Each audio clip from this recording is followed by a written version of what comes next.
नमस्कार। स्वागत है आपका इंडिया गेट टीवी पर। मैं हूं अजय सेतिया। मित्रों, जोशी मठ की खबर तो आप सुन देख रहे होंगे।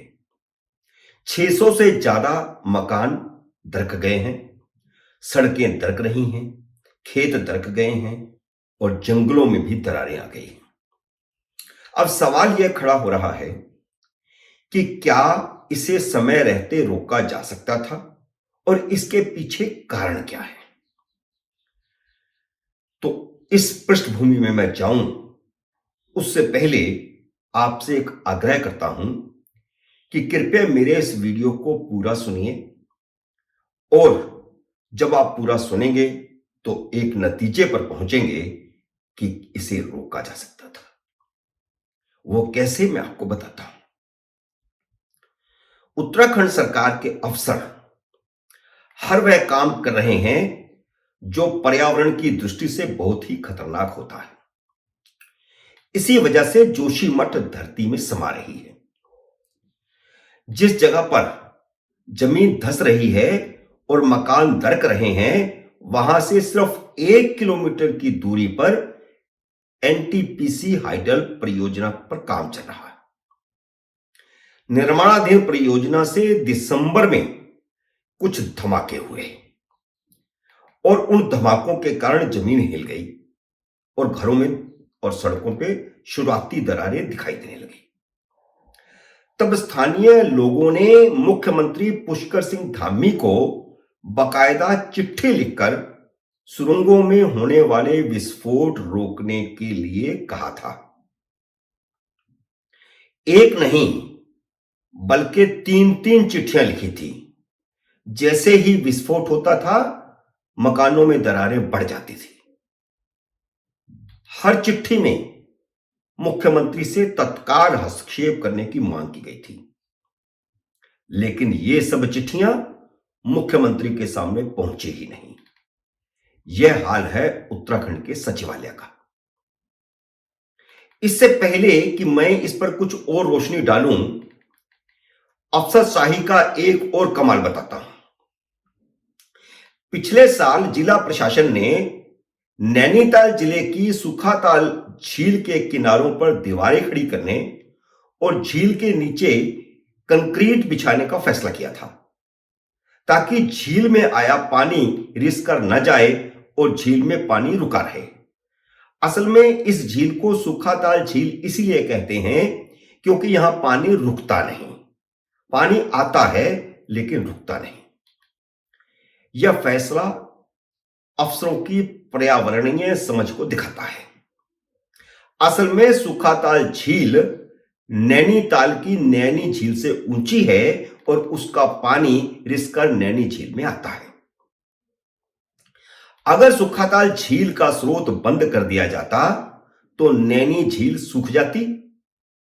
वह तो शुक्र है कि स्थानीय लोगों ने थक हार कर, जब जिला प्रशासन ने नहीं सुनी बात, जब प्रदेश सरकार ने नहीं सुनी बात, तो कुछ लोगों ने नैनीताल हाई कोर्ट के चीफ जस्टिस को एक चिट्ठी लिखी और इस चिट्ठी पर स्थानीय 109 लोगों ने दस्तखत किए, जिनमें कई बड़े अच्छे अधिकारी थे, जो अधिकारी रहे थे और जिनका समाज में स्थान था।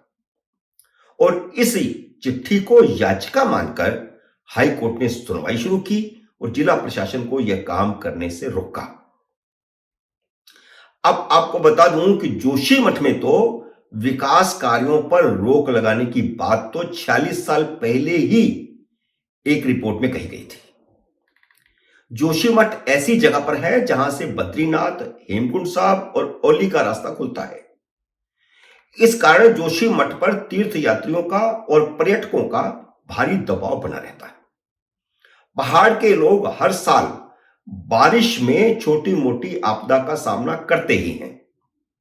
पहाड़ी लोग जानते हैं कि विकास जरूरी है, लेकिन विकास उतना ही होना चाहिए जिससे गढ़वाल के कच्चे पहाड़ बर्दाश्त कर सकें।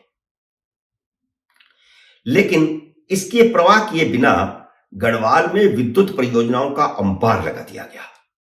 इसके खिलाफ कई आंदोलन हुए, लगातार आंदोलन हुए, लेकिन केंद्र सरकार और राज्य सरकारों ने इसकी परवाह नहीं की। 2016 में प्रधानमंत्री नरेंद्र मोदी ने चारधाम यात्रा के लिए ऑल वेदर रोड्स का ऐलान किया था, तो उत्तराखंड में उत्साह के साथ साथ आशंकाएं भी थी, क्योंकि चारधाम यात्रा के मार्ग पर लगभग हर साल आपदा आती ही है, जिससे धार्मिक पर्यटन प्रभावित होता है। धार्मिक पर्यटन प्रभावित होता है तो इस मार्ग के पूरे इलाके की अर्थव्यवस्था भी प्रभावित होती है। थोड़ी बहुत खेती के बाद चारधाम यात्रा के तीर्थयात्री ही इस पूरे क्षेत्र की जीवन रेखा है। इसलिए प्रधानमंत्री की घोषणा का स्वागत हुआ था, क्योंकि उन्हें लगा कि शायद तीर्थ यात्रा का समय बढ़ेगा तो उनके रोजगार के अवसर भी बढ़ेंगे।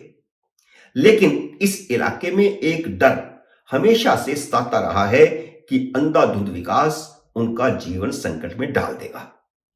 इसलिए प्रधानमंत्री की चारधाम यात्रा के लिए बनाई जा रही ऑल वेदर रोड्स के नतीजों से भी वहां के लोग आशंकित थे, और वह आशंका अब सही दिखाई दे रही है।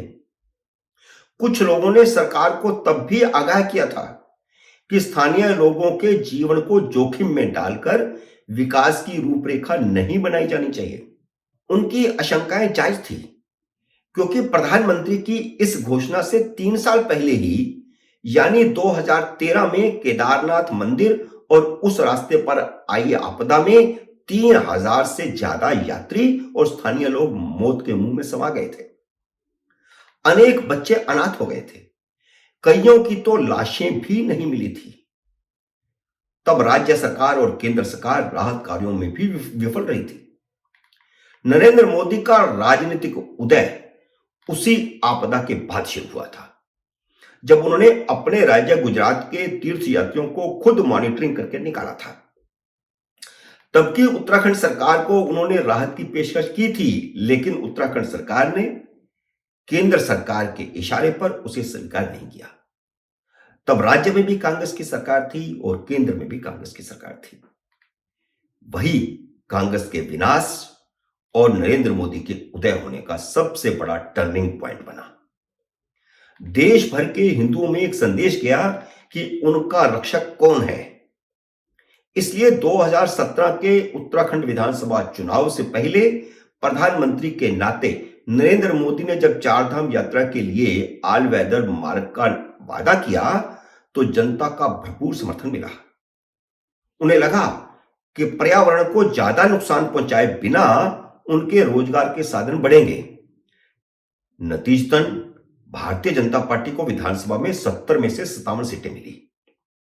लेकिन पर्यावरणविदों की आशंकाएं तब भी थी कि यह विकास कहीं देवभूमि में विनाश न ले आए। आज हम जोशीमठ में वही देख रहे हैं जिसकी आशंका उत्तराखंड के पर्यावरणविद हमेशा से व्यक्त करते रहे हैं। जोशीमठ बद्रीनाथ, हेमकुंड साहब और अंतरराष्ट्रीय स्कीइंग स्थल ओली का प्रवेश द्वार है। आदि गुरु शंकराचार्य की तपोभूमि भी है। यह शहर दरक रहा है। घरों, दुकानों, बाजारों, खेतों, जंगलों में बड़ी बड़ी दरारें आ गई हैं। 603 घरों में दरारें आई हैं, जिन्हें खाली करवाकर उनके निवासियों को अस्थायी कैंपों में ले जाया गया है। अब जाकर सरकार ने पूरे इलाके के सभी विकास कार्यों पर रोक लगा दी है। यह सवाल अपनी जगह है कि सरकारें पूर्व की चेतावनियों को अनदेखा क्यों करती रही। जोशीमठ पर आने वाले इस संकट की आशंका तो 46 साल पहले, जब उत्तराखंड बना नहीं था, तब 1976 में एक रिपोर्ट में व्यक्त कर दी गई थी। 1976 में गढ़वाल के तत्कालीन कमिश्नर एमसी मिश्रा की अध्यक्षता में एक 18 सदस्यीय कमेटी बनाई गई थी। इस कमेटी ने अपनी रिपोर्ट में लिखा था कि जोशीमठ धंस रहा है। मिश्रा समिति ने भूस्खलन और भू धंसाव वाले क्षेत्रों को ठीक कराकर वहां पौधे लगाने की सलाह दी थी।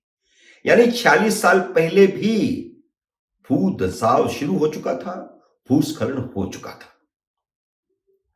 इसके साथ ही समिति ने यह भी कहा था कि स्थल की स्थिरता की जांच करने के बाद ही क्षेत्र में आगे का कोई भी निर्माण किया जाना चाहिए और ढलानों पर उत्खनन पर प्रतिबंध लगाया जाना चाहिए। खुदाई और विस्फोट से कोई बोल्डर नहीं हटाया जाना चाहिए। और मैंने आपको बताया कि कुछ दिन पहले एनटीपीसी की एक परियोजना में विस्फोट किए गए, जबकि विस्फोट न करने की चेतावनी तो 46 साल पहले दे दी गई थी। और यह भी कहा गया था उसमें कि भूस्खलन क्षेत्र पर कोई भी पेड़ काटा नहीं जाना चाहिए, लेकिन इन नई परियोजनाओं के लिए लगातार पेड़ काटे जा रहे हैं। विशेष रूप से मारवाड़ी और जोशीमठ के बीच के क्षेत्र में व्यापक वृक्षारोपण कार्य शुरू किया जाना चाहिए, यह उस सिफारिश में कहा गया था। और ढलानों पर जो दरारें विकसित हुई हैं उन्हें सील कर दिया जाना चाहिए। यानी यह स्थिति 46 साल पहले पैदा हो चुकी थी और जो चेतावनियां दी गई थी उनके उलट काम हुआ।